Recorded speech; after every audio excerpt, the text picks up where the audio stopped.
What's good, model monglers? Today, I have a very special video prepared for you. Do we fuck with the intro anymore, by the way? I have to ask.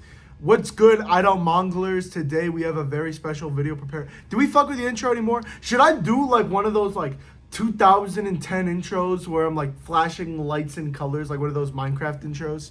Should I do, like, that shit and then be like, idol manga? Should I do that? I'm not gonna do that. I wasn't gonna do it anyway. This video could genuinely get 10 trillion views, and every single person in the comment section says to do that shit. I still won't do it. I actually don't. The president of the United States, every single president of every single country, could come down to my house and say, "We are going to fly a nuke directly to your house and to every single human being that you know and love." I still won't do that fucking intro. Yeah, let's just get into the manga log. This is all the manga that I read for October. This was a pretty great month, I'll be honest. I read a variety of different manga. Half of these manga I read in the previous bingo video. If you are interested in watching that video, just click on my channel. It'll probably be like the fucking second or third video you see. I'm not going to put it in the description. I'm not going to lie like that. But yeah, if you want to go watch that video, go ahead. Those manga that I watched in that video, I'm not really going to talk about as much here. So don't expect me, like the first volume I read was part of the bingo video. Don't expect me to be like all articulate with my thoughts on that one volume, because I already explained all my thoughts in that video. So I'm going to be kind of quick with those, especially because I read a lot of manga and a lot of different manga too. Like, it would be different if I read 50 volumes this month. I didn't. I read like 30. If I read 50 volumes this month, but it was like 50 volumes, like 25 volumes of One Piece, 25 volumes of Naruto.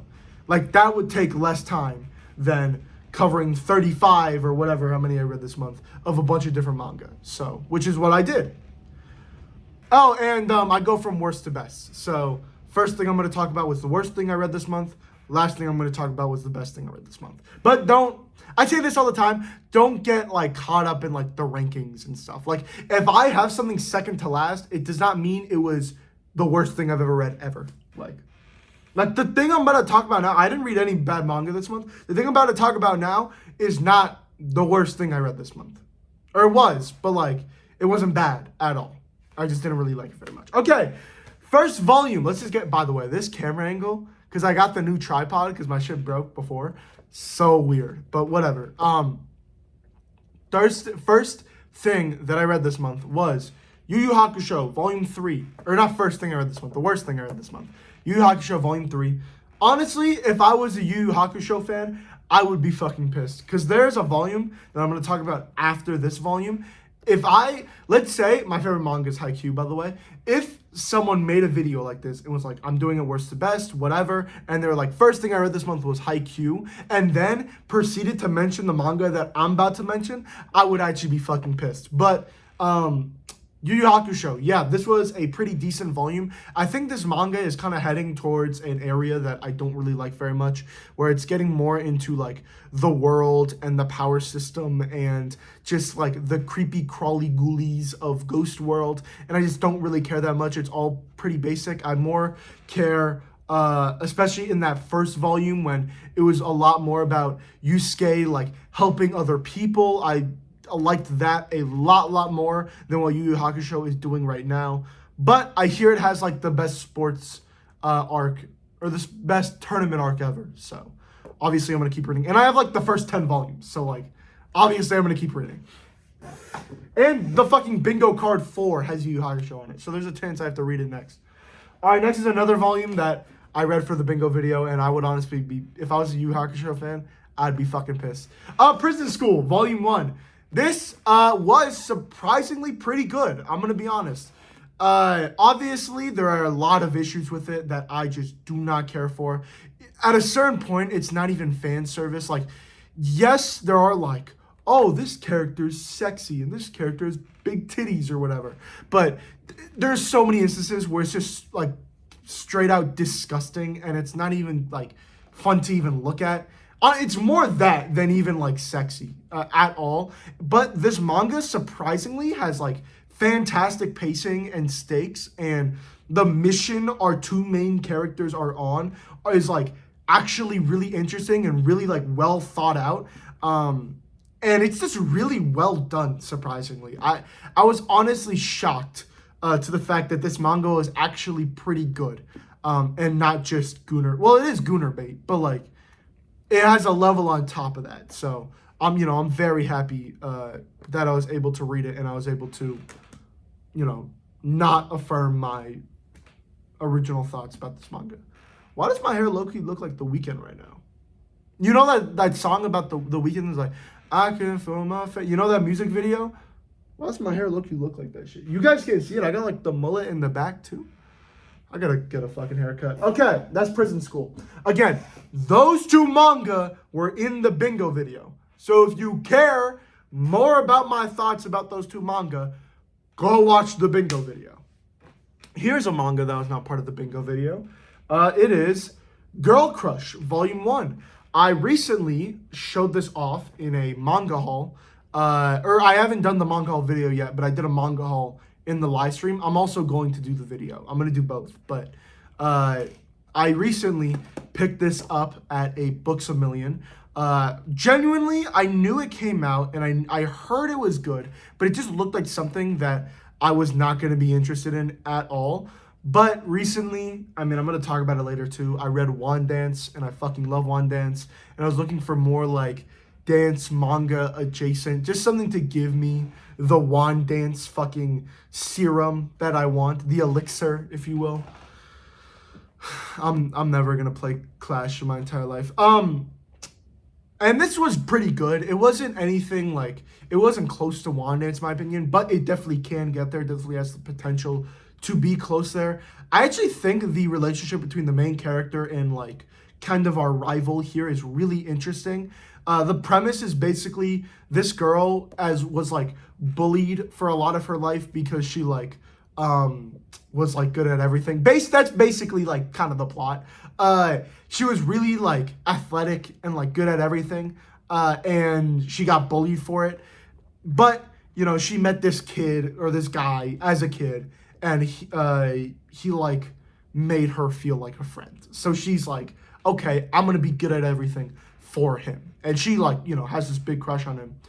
Then in high school, she's like part of this dance group, and she meets this other girl who wants to be a K-pop idol, and her friend who made her feel like a friend when he was younger, who she still has a crush on, he is interested in her because she like follows her dreams and shit. So now our main character is trying to be more like our K-pop friend because she wants to attract him, but she's also like finding herself and like finding her goals and aspirations because she doesn't really enjoy dance that much. She just happens to be really good at it, and it makes her look good, so that's always a plus. But seeing her wanting to be a dancer so much, it makes her like want to aspire to be better than her, and it's like a really good rivalry between the two. That's basically the main plot of this manga, and it's actually really well done. Like, it's actually really interesting to read about because this main character has like these conflicting thoughts of like, I don't really enjoy this. I don't know why she's enjoying it, but I have this sudden urge that I've never felt in my entire life to be better than her. And it's really, really good. And our main character is also kind of an asshole too. Like, she purposely like puts our K-pop friend, I don't know any of their names, by the way, purposely puts our K-pop friend, I'm just gonna keep calling her that, in like pressing situations where if she messed up, she would be like really embarrassed, and she always succeeds in them, and she's like purposely trying to like kind of fuck her up because she like wants to prove that she's not better than her. It's like actually really good. Now, obviously there are some like the writing and the humor is definitely not for me. Like, this is not written for like my audience in mind, but if you are interested in the plot synopsis, I genuinely think you should give it a chance, at least the first volume. But yeah, like, there are certain times though where the writing can get a bit not good. Like, just dialogue. When I mean writing, I just mean dialogue wise. It's just not that great, I'm gonna be honest. It has like it kind of has like the pseudo Wand Dance vibe. There was a moment in Wand Dance, I don't remember if it was volume 13 or 12, one of the volumes, where a character is seeing our main character dance, and she literally goes, "Oh my god, someone should stand him." I'm dead ass, that's a real line in the manga. And it's fucking awesome because it fits with like not the purpose. I'm trying to think. It fits with the identity of the manga of being this like very modern like streetwear kind of vibe, like hip hop kind of vibe. Like they mention TikTok, they mention Instagram, they mention a lot of this stuff, and that dialogue works. But Girl Crush has that, but it's just a lot less detailed, in my opinion. Next is PTSD Radio Volume 2. This was pretty good. Some of these stories were fucking terrifying. Again, PTSD Radio loves to do this thing where it'll have like 6 paneled chapters where a chapter will just be this. Okay, you're done with the chapter. That's most chapters in this volume. And some of them are genuinely terrifying, and some of them are so cringe. Like there's this one they keep going back to of like these guys on the stairs, and it's so bad. And it's just kind of hard to read through, but because these are in such short spurts, I can get through it pretty easily. But I'm also not giving this manga credit because a lot of these stories are fucking terrifying. And there's one story in here that goes on for a lot longer, and it is really, really good. So yeah, that's PTSD Radio Volume 2. And I'll probably finish it in November. Maybe, we'll see. Next, I have, again, I read that in the bingo video too, if you want more thoughts on it. Parasite, Volume 2. This was also a very good volume. We get a lot more insight on our main character. He changes a lot. We get a really good emotional moment with him, his mom, and well, really just him in general, but it is about his mom.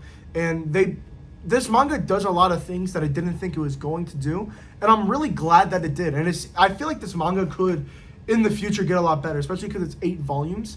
I do kind of feel like Volume 2, though, we are at least in the middle of it, but there's 8 volumes. So I don't really know where the story goes. I mean, I know where it goes from here, but honestly, I feel like this manga, at least at the pace it's going, could end around Volume 3, Volume 4. But if there's 8 volumes, I don't really know how long this gimmick, more just like this story, will last for me. Next, I read a series that I know everyone wants to know what my opinion is about. That's not true, but here I'm going to talk about Baki the Grappler, Volumes 1 and 2. By the way, let me just say, you probably heard this everywhere. These are some of the best editions of manga I've ever seen in my entire life. These are so well made, genuinely. Excuse me. So, Baki the Grappler. How good is this manga? Very good. Obviously, I've ranked it above a lot of other stuff. This was surprisingly fantastic. Not surprisingly. Honestly, maybe a bit disappointing as sometimes. Our main character, Baki, is really, really fun. He's a great main character. He has this very, he's kind of like a Soma from Food Wars character where externally he's an underdog because he's poor, he doesn't have as many advantages as other people, he doesn't have the experience as other people, and he's also has the goal of fighting this dude, the strongest creature ever, his dad. Externally, he's a main character, underdog, but internally, he's like kind of this cocky asshole. And that is what Baki is at a certain extent. He's kind of this guy who has extreme confidence in everything that he does, even if he's given like the worst circumstances possible. We get a lot of fights in this volume, and I'm gonna be honest, the fights are somewhat difficult to read. They're not crazy or anything. Like, it's not like Black Clover where it's like you don't even know what the fuck is going on, but it's also not like a Sakamoto Days or a Blue Lock where it is like it looks like animation to you. So yeah, that's I mean, I don't really have anything else to say about Baki. This was a fantastic 2 volumes though, I'll be honest. I'm definitely going to get volumes 3 and 4.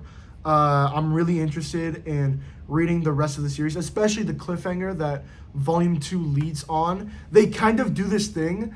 Baki, the manga in general, but also the anime, I've watched the anime before, does this thing where it'll like introduce this really, really strong character and then just have a new character beat that incredibly strong character to hype up the new character. And that's basically what they do in this manga. For the last part, they introduce this new character. He's Baki's new opponent. He's this really cool, flashy guy. And then he's like riding his bike one day and gets fucking thrashed by some random ass dude. And that random ass dude is now Baki's new opponent. So you introduce a character that's like, oh shit, he's on Baki's level. And then you introduce a character that completely destroys that character that was on Baki's level. It just immediately raises the stakes. I love when Baki does that. By the way, his daughter is author of Beastars. I think everyone knows that though. Yeah, Baki the Grappler. Fantastic. Next, we have a volume I genuinely do not remember what the fuck happened. One Punch Man Volume 11. I just know that I ranked it here when I was reading it. I'm reading it. Okay. This volume was pretty good, obviously. It's One Punch Man. The art was obviously incredible. The humor was pretty decent.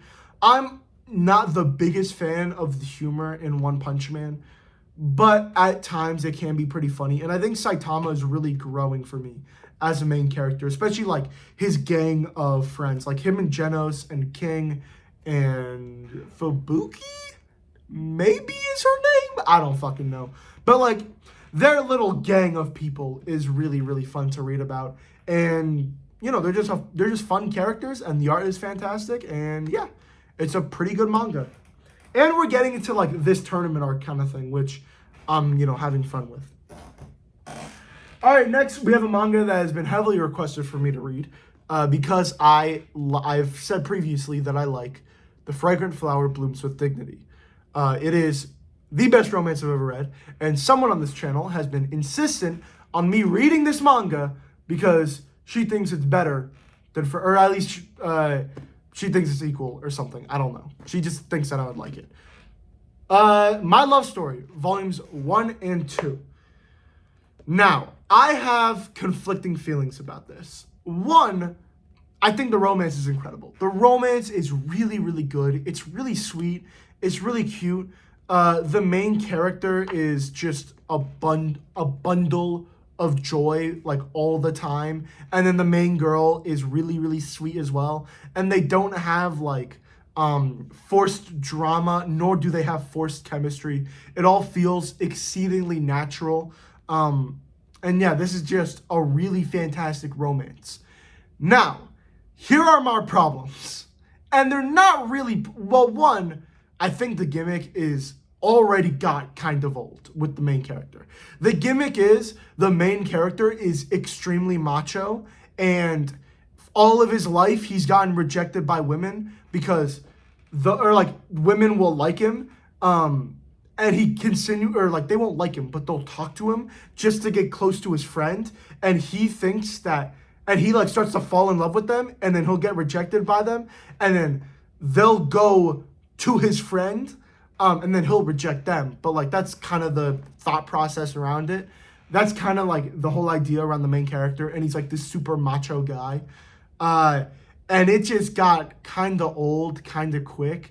Especially around volume 2, there's this part where like a building is burning and he's like he just starts to fucking run into the building and like save people, and I'm like, this just does not fit in this manga at all. And it really like showcased that like this bit is not worth, like it wasn't, and they kind of play it up for laughs too. Like every single time this guy, they always try to make like a joke about him. And honestly, this manga is kind of sad.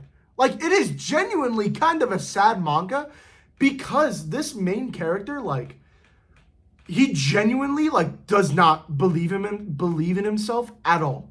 Like, genuinely, he doesn't. Like, the first volume, when he goes on, like, a date, kind of, or, like, the girl, like, and this is before they even know that they like each other, they're dating. She like asks him to like go to the park with him because she like wants to make cookies for him and stuff.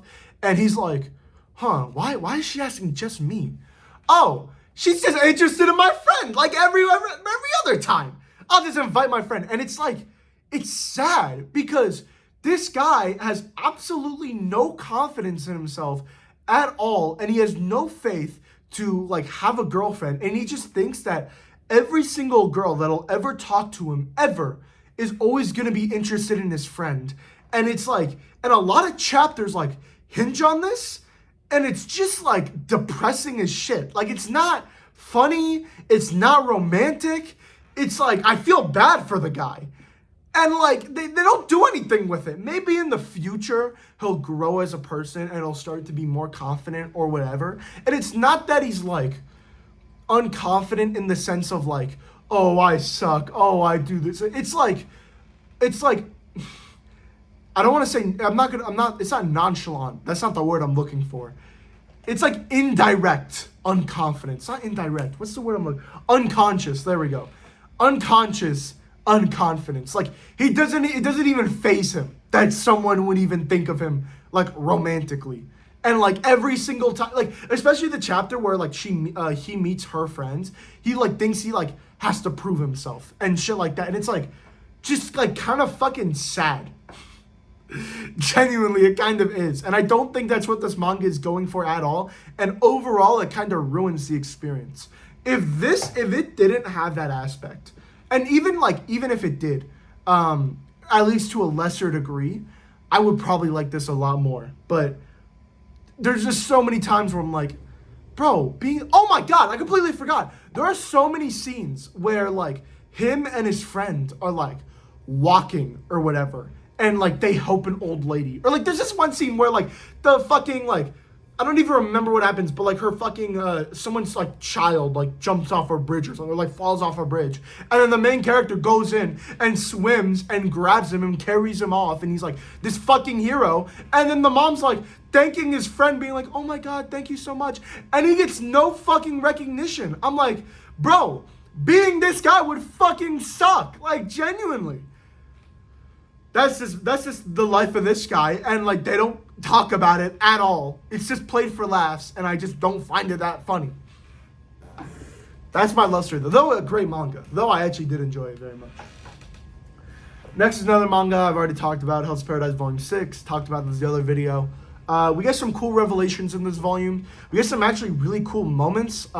There's this one scene that I think is really well done, where like a character is like kind of being forced to have sex with like this plant creature. Well, the plant creature looks like an adult, attractive woman, but like it's this really like interesting scene because like she wants to become more powerful and something. I don't even know what the context was anymore, but it's actually a really well done scene. And then there's other scenes like it too.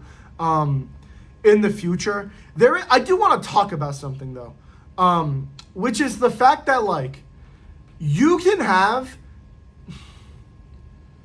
Okay, let me rephrase this. No, actually, I can say it the way I want to. You can have pedophilia in manga in Japan, or in manga and anime in Japan in general, and not have it be sexualized. This main character here is like, we don't even know yet. She's like a mystery character. Like, she's a wild card, basically. Not like a wild card in terms of personality, but like, we don't know what the fuck her deal is. And she uses her powers, and she grows into like an adult woman. Like, she's originally a child, and she grows up, and she goes through puberty. She doesn't actually go through puberty, but like, she has tits and ass. Okay, she has tits and ass, right? And one of the characters goes, hot damn, she's fucking bad. And like, reading that, originally you might think, bro, why does this author have to sexualize every fucking 3-year-old? But then you realize the guy who's saying this is fucking evil. The guy who says it is fucking evil.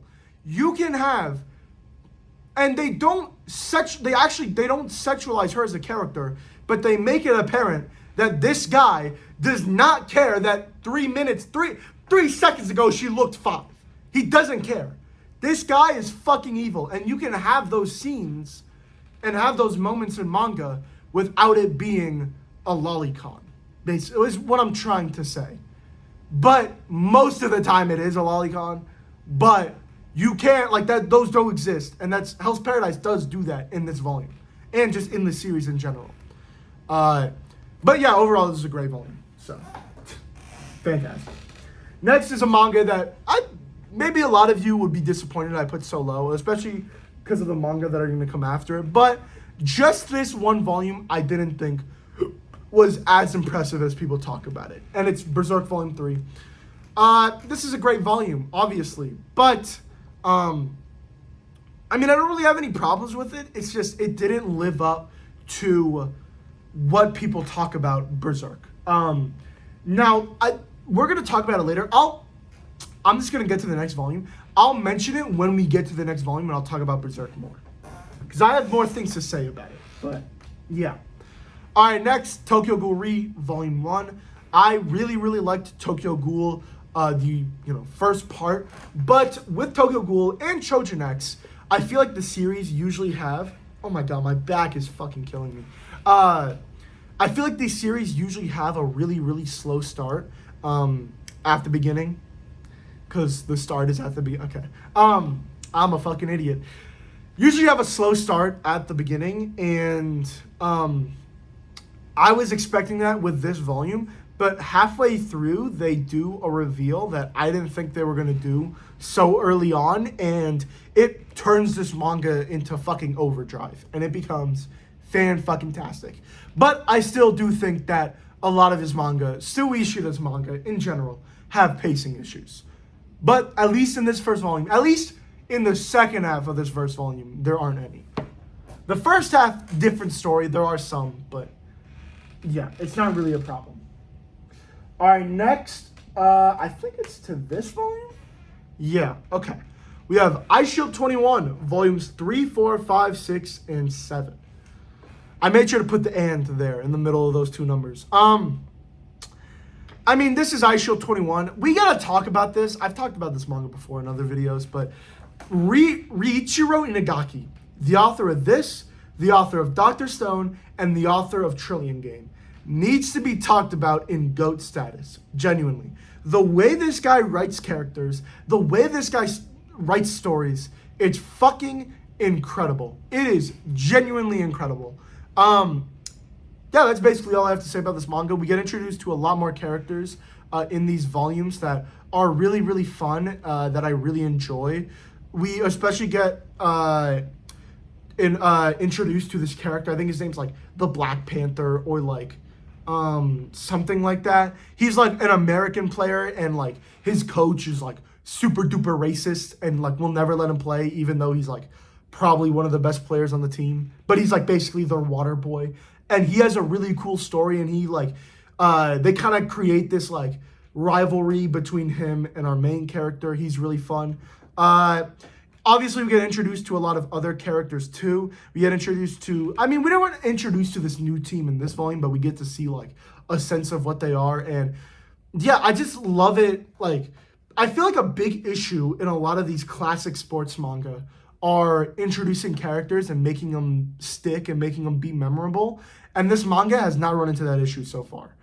But I will say there was a game in here in these volumes that I thought was a bit disappointing. It was a very good game, don't get me wrong. But it was a bit disappointing. It was between like an Egyptian team or something. Or like their thing was like they were like Egyptian themed. And they were like called like the Sphinxes or something. And really just because their designs were so goofy, it was kind of hard to take them seriously as villains. But yeah, still. And it is kind of funny how this manga draws fat people, I'll be honest. Like, the way this manga draws fat people is so fucking funny. Like, Yusuke Murata is a legendary artist. We don't really see that art in his manga just yet until we get to like One Punch Man and a lot of his other manga. But obviously the art is still fantastic. So, and Eyeshield 21 is just a genuinely great manga. I'm so happy they're reprinting it. Next, we have, by the way, we are 30 minutes into this, and I think we're about halfway done. So, sorry guys for the, actually, no, I'm not sorry. This is my fucking video. But sorry for the 1 hour video, probably around there. Okay, Wanda, it's volume 13. Is this volume, I gotta check. Is this the volume that I'm thinking of? I think it might be. There's a part in this manga where a character goes, "Oh my god, someone should stan him," or something like that. I think. Okay, yeah, right here. This character is watching our main character dance. And by the way, I'm gonna go into this later, but let me just read this line. She goes, "I'm pretty sure he's the only first-year guy in the dance club. I wonder if the girl club members are nice to him. From what I've learned about him, at first he was just the bullied stooge of the cool kids group. But somewhere along the line, he turned into one of those alluring lone wolf, strong, silent types.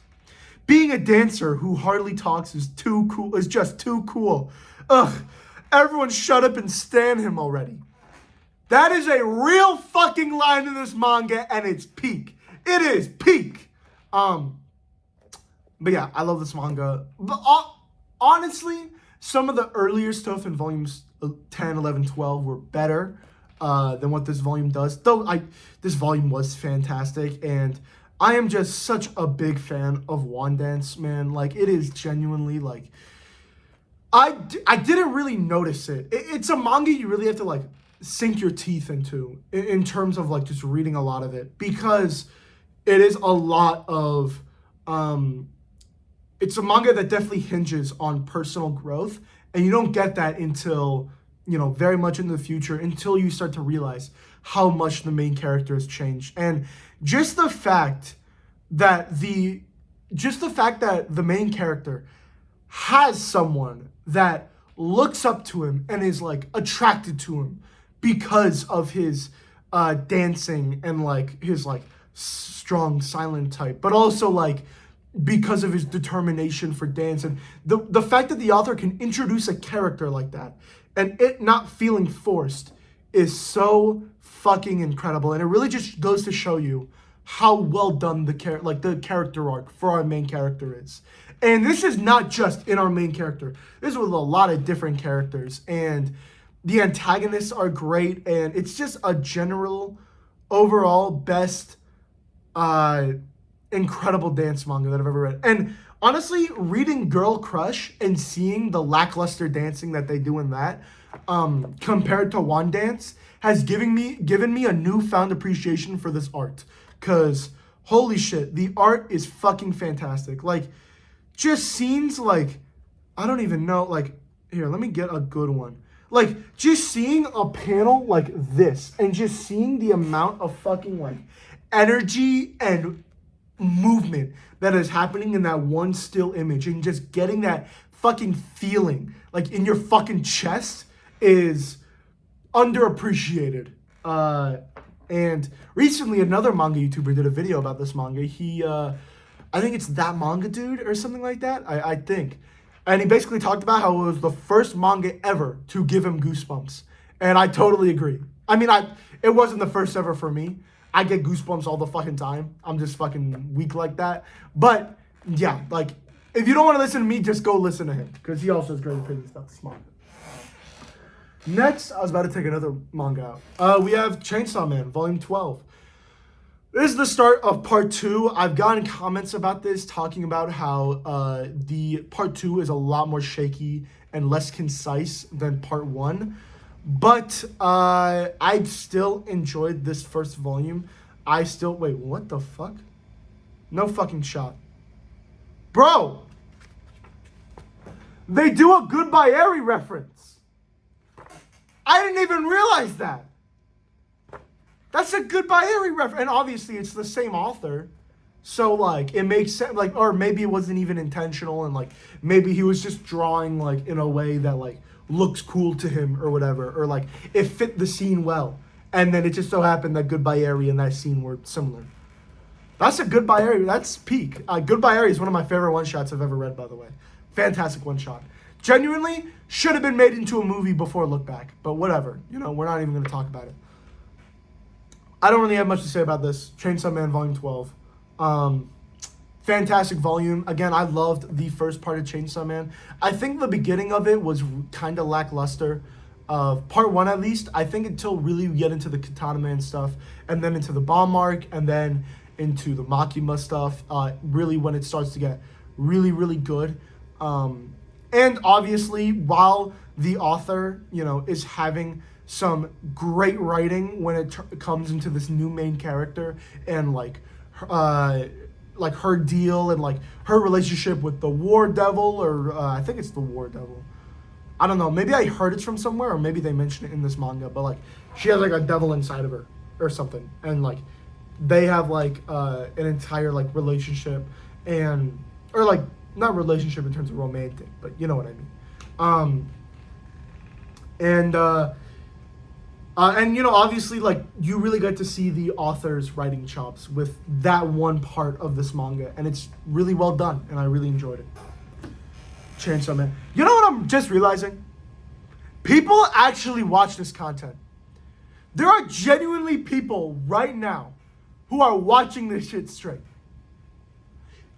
It doesn't compute to me how someone can sit here for basically 35 minutes, probably more, because I'm going to be talking about more manga, and just fucking sit here and watch my ass talk about manga. That doesn't make any sense to me at all. How do y'all do that shit? Like, it genuinely doesn't compute in my brain. And I think most of you are probably like putting this on in the background when you play video games or reading manga or writing or doing homework or whatever the case is. You're probably just putting this on in the background. But there genuinely might be at least one human being who saw I came out with this video, goes, oh shit, I know manga just dropped. All right, I gotta watch this shit. Grab the food, grab the snack, got a drink, sat down on their bed or their couch or whatever, and was like, oh, I'm so excited for this shit. Like that doesn't compute. That does not compute in my head. All right, Gannibal Volume 2. I mentioned this in the manga bingo video. Just some great contextualization in this volume specifically for some of the earlier stuff. I think the family that is like introduced in this, okay, I guess I should probably talk about this. Y'all probably know what it's about, but it's basically about police officer. He's like assigned to like this village because like people keep going missing in this village, and pretty soon he kind of realizes that everyone here is cannibals, and because he's a police officer, he has like this sense of duty, but everyone in the town knows who his fucking family is. So he like has to kind of figure out, like, he has to make sure that they don't know that he knows they're cannibals, and he also has to make sure that they don't know that he's going to rat them out, but then he's also like trying to get the fuck out of the village, and like, it's fucking incredible. Really, genuinely insane work. But we get a lot of contextualization in this manga, or specifically in this volume, really well. Oh my god, I remember this scene. This scene was fucking terrifying when I read this shit. Oh my god, there's a scene in this volume where like, the main character is a wife, right? And for some, I don't even remember why, but they're in love, they're feeling each other, so they start having sex, and they're having sex, and there's a fucking panel. I can't show it because, I mean, fucking obviously, where they're having sex, and the dude just looks this way, and there's a fucking someone watching him, and it's the scariest shit I've ever seen. And then because it's not scary in the fact that like, oh, someone's watching, who could that be? It's scary in the fact that like, bro, that's one of the fucking cannibals. Like, and he's like observing that shit. That's why it's fucking terrifying. Yeah, we get a lot of contextualization. And we get like this really interesting backstory. And this manga does talk a lot about, actually it talks about what I talked about before, about like pedophilia, where one of the characters, there's a character in this manga that is like a straight up pedophile, but they don't sexualize the girl at all. But he is a pedophile, like genuinely is. But like, they do this really interesting like talking point about pedophilia and about like, where do you draw the line? Like, do you punish pedophiles who don't act on their urges? Like, do you punish those people? Or do you just say they're going to do it eventually anyway, so you already punish them? Or do you say they haven't done anything wrong yet, so you don't? It's this really interesting like talking point that this manga introduces. It does feel a bit out of place, I'm going to be honest, but it is a really good backstory. So, I'm not mad. All right, next we have Bastard Volume 2. We get a lot more character stuff than horror stuff in this manga. I think I've already said what this manga is about. Basically, kid. I don't even want to talk about it because the twist in the first volume is so fucking good. But to talk about what this manga is about, I have to reveal the twist. So I'm just not gonna. Okay, I'm just gonna be very vague when I talk about this volume. Characters are really good. There is a lot of betrayals in this manga, especially with two main characters, and it is really upsetting to read, but it's really, really good. Main character gets the upper hand on the antagonist so much in this volume, though, that it does feel like the antagonist kind of loses his power. But he is still fucking terrifying, the antagonist. We got a lot more stuff with the main relationship in this manga. The main character is starting to become a lot more confident in himself, as well as a lot more, not developed, that's not the word I'm looking for. Well, he is, but a lot more like, just like, he can do a lot more things. Like, he's starting to, like, being able to protect people, and he's smarter, and, you know, and that does come with confidence. And yeah, this manga overall, just for October, has a really great vibe to it. And probably one of the best manga I've ever read, probably. It's got to be top 3. Because top 2 are easily The Horizon and The Boxer. Those are top 2 easily. After that, you can throw in The Breaker, you can throw in this. I know people fuck with Omniscient Reader or whatever it's called. I haven't read that. I know Solo Leveling exists, but I haven't read that either. Those are manga that people fuck with, but I don't know. All right, next is a first volume that I did not think was going to be this good, nor this high, because I keep hearing people say it has a slow start, but this was fucking incredible. 20th Century Boys. And I was thinking recently, I'm not going to talk about this volume too much, but I was thinking recently, who is like the manga Stephen King? Stephen King is, and George R.R. Martin. I think I'm saying that name right. I think that's his name. Yeah. Those are probably the two most well-known, like, goats of books. I mean, you could put, like, William Shakespeare and Edgar Allan Poe or whatever, but those two I feel like are pretty well known for being the goats of writing. Specifically Stephen King, because he writes in any genre he wants. Well, not really any, but, like, he'll do sci-fi, and he'll do horror, and he'll do, fantasy, and I don't know about fantasy, but he'll do, like, a lot of that stuff. He won't just stick with horror, even though he is known for horror mostly. He can do a lot of different stuff.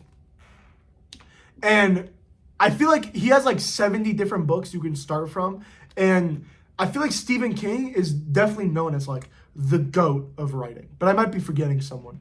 Maybe R.F. Kuang, I think that's how you pronounce her name, but maybe her too, but I don't know.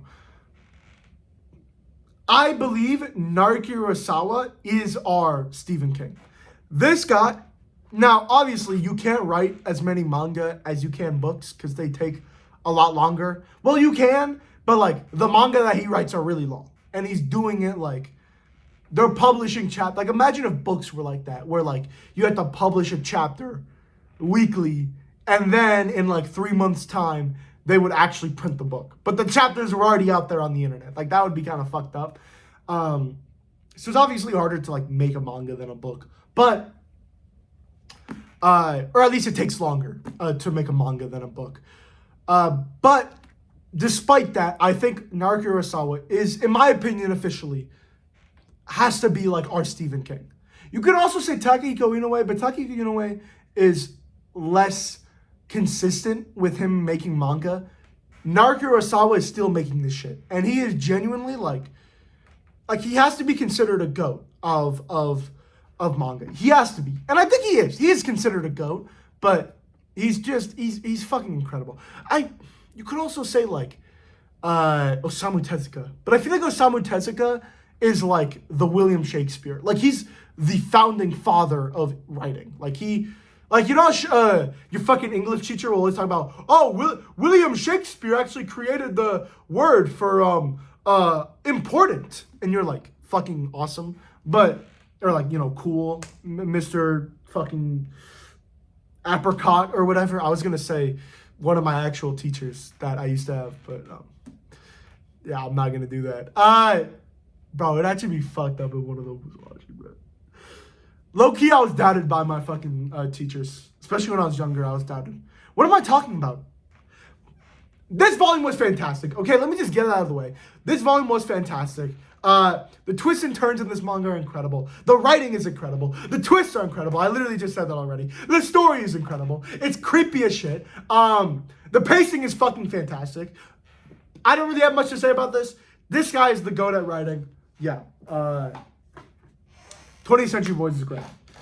Next, I have The Fable, Volume 8. We get introduced to... We don't really get introduced to him in this volume, but, like, he becomes more prominent. I don't remember if he's introduced in this volume or maybe last volume. I don't remember. But he becomes a lot more prominent in this volume to our new antagonist. Is that who I was talking about? And he is a lot more threatening than any other antagonist we have ever had. Because he's actually killing off characters. He kills off a main character in this volume. And... yeah, he's a lot more threatening. He's a lot smarter than any other antagonist we've had so far. He is really, really good. This manga is still fucking hilarious. We have an ending scene here that is fucking incredible. Any scene with the sister is like probably one of the best scenes in the manga. I remember reading this manga or reading this volume and being like, this is some of the funniest fucking dialogue I've ever read. I'm trying to look for it. Oh, here we go. So basically, they're at a bar. I'm going to read this line for you. They're at a bar, and this, like, the bro's sister, like, loves to get other men, like, shit-faced. Like, genuinely shit-faced. And this guy that she's getting shit-faced is, like, classic fuckboy. Like, he genuinely just wants to get laid. That's really it. So, the bartender is, like, narrating this. And he goes, seems Sex Machine Kawai's already sussed out the situation. Yuki Kawai, the Muhammad Ali of Buffalo, which is, I think, the bar's name, floats from girl to girl like a butterfly and stings with his D. That is a real fucking line in this manga, and it's fucking incredible. This shit is fucking hilarious. And I died laughing when I read that fucking line, man. And it is just every time, man. It is so funny. There's another scene. It's in the same scene, but there's another part where the guy's like extremely drunk, right? And he's walking back from the bathroom. And he's walking back. And there's like a table in the middle with these two girls. And there's like point A, point B. And it's like, which one will you choose? And he's like, I just gotta pick one or the other, A or B, A or B. Please, let me pick A or B. And then the next panel is just him fucking jumping across the table. And it's fucking hilarious, man. It's genuinely so funny. Yeah, and The Fable is like, it's actually insane how well the author is so good at writing these funny, comical ass moments that genuinely, I mean, dying laughing, but also creates like this really tense and badass like atmosphere with the main character. Like, I don't know how the author is able to write both of these like very different scenes or very different like just like tones so goddamn well. And that's the manga of The Fable. I think it's still going too. Next we have Showa Shoten Volume 8. I've always talked about how much I love this manga. We get a really, really good backstory here. We're in like the final arc of the manga, and I love this manga so much, man. It is super duper underrated, and it'll probably get an anime. Maybe eventually, maybe one day it'll probably get an anime because it's pretty fun. I don't really have much to say about it though, because like I kind of talk about it like in almost every single one of these videos. I always talk about it, so you know. I think we're on to our top 3. Genuinely, Showa Shoten was 4, The Fable was 5, 20th Century Boys was 6. I think we're on to our top 3. And at number 3, we had a manga that I did not think was ever going to be here. Well, I did, but I never thought was like, I knew it would always be like, I would always like it, but I never thought I would like it to this extent. And I'm finally understanding people's praise for it. Vinland Saga. And here's where I'm going to talk about Berserk. In Vinland Saga, I always heard people talk about this like this was a fucking masterpiece. And I read volume 1 and I read volume 2, and I thought they were very good, but I never saw it. I never saw the vision. I never saw people, I never like read it and was like, damn, I understand why people are saying this. Volume 3 was that for me. Volume 3, I finally understood why people love this manga so goddamn much. And it's specifically the shit with the prince. He fucking fantastic. Some of the best writing in this volume. The stuff with Thorfinn and Askeladd and the other dude that's fucking crazy is really, really good. It's just fucking good shit. And yeah, this volume is overall fucking fantastic. And how that relates to Berserk is that for me, Berserk, I know Berserk is going to hit a spot in a volume where I am like, this is fucking incredible. I understand why everyone loves it. But at least till volume 3, I am not there yet, which is why Berserk is so low for me. But I know in the future, as I keep reading it, it's going to get higher for me. I know it is. But Vinland Saga was finally the part where I got to it and I went, yeah, it makes sense why this is so goddamn high. Or like, why everyone loves it so much. Volume 3 really like painted that picture for me. Yeah, it's just so good. I love how this manga just delves into so many like psychological themes and thoughts and relates it to religion, and it's just really, really good. Like, I don't really know how to like articulate it. It's just like such an overall well done, well thought out, well written manga that I really don't think, and I don't give this praise out lightly. You know when you read a manga and you like, if this author never existed, if this author was never born, never put on the face of the planet, and this is true for every piece of medium ever, but specifically here, and I've said this about manga like The Horizon too, or manhwa like The Horizon, you start to think like this piece of medium, when nothing would ever come close to something being created like this. Ever. And that's how I kind of feel about Vinland Saga, at least for volume 3. Now, I obviously have to read more of it, but for at least the volume 3 that I've read, if this author never existed on this planet, I don't think a single other person would come close to writing the way that this guy writes. And that's very true for a lot of other manga as well. Actually, that's true for every piece of medium that has ever existed, ever. But it is especially clear here, and then a lot of other manga that I've read. Or very few, actually, but a lot of my favorites. So that's a big plus. Like, many manga, my top 10, top 15, I feel are that kind of manga. And to give Vinland Saga that praise is like, it's everything. Speaking of a manga that I don't think could ever exist if this manga never existed, Real, volume 16. I'm not going to talk about this much. I cried like 3 times reading this. I just love these characters. Even if, now this character, he's one of the 3 main characters in this manga. He doesn't have as much attention as the other 2. But even if he is not one of the biggest, he's probably the worst main character out of the 3, he's probably still in my top 10 main characters of all time. I'm dead ass. That is how fucking good this manga is. If somehow, by the grace of God, you can find a good deal on Real, which you'll never be able to, or you find it somewhere, you find volume 1 somewhere, or you're able to read it, or just being able to read it online and fucking pirating it. Like, genuinely, this is a manga that is so good. If you do not have the money to get a like subscription to whatever service this place has, I would legit just say pirate it. I don't even care, man. Just go read this manga. Like, it's so fucking good. Low-key, I've gotten flack for this.